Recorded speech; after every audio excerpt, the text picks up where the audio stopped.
In this video, I will show you how to create a template that you can then share during a live session. First, I want to start by titling my Jamboard template. To do that, I click where it says Untitled Jam. To add text, I will click on the text icon on the toolbar, click where I want the text, and I can select the type of text from the toolbar found up here. Double-click to type your text. I can change the color, as well as the alignment. I can also change the size of the text box by clicking and dragging this square here. To add more text, I can click on the text icon on the toolbar on the left and click where I want the text. Remember, you can edit the type of text, the alignment, and the color.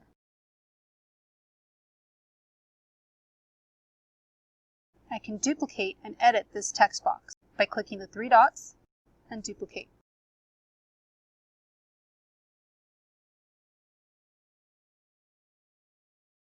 To insert an image, I would click on the image thumbnail on the toolbar on the left.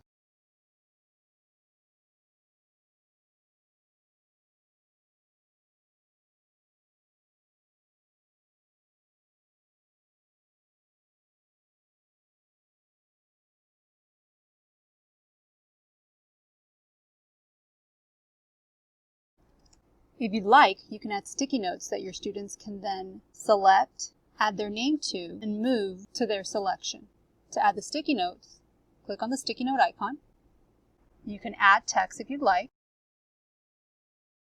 and can then move this to where I'd like, as well as resize it. And if I know I will have 30 students, I can duplicate this.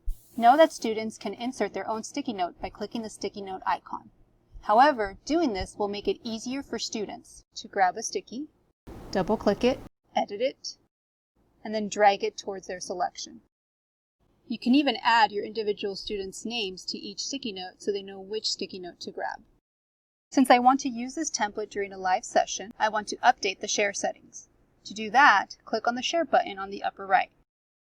Since I don't want to type each of my students' emails or names, I can come down here and click where it says Change Link, and I want to switch this viewer to Editor. Click Copy Link, and then click Done to update the share settings.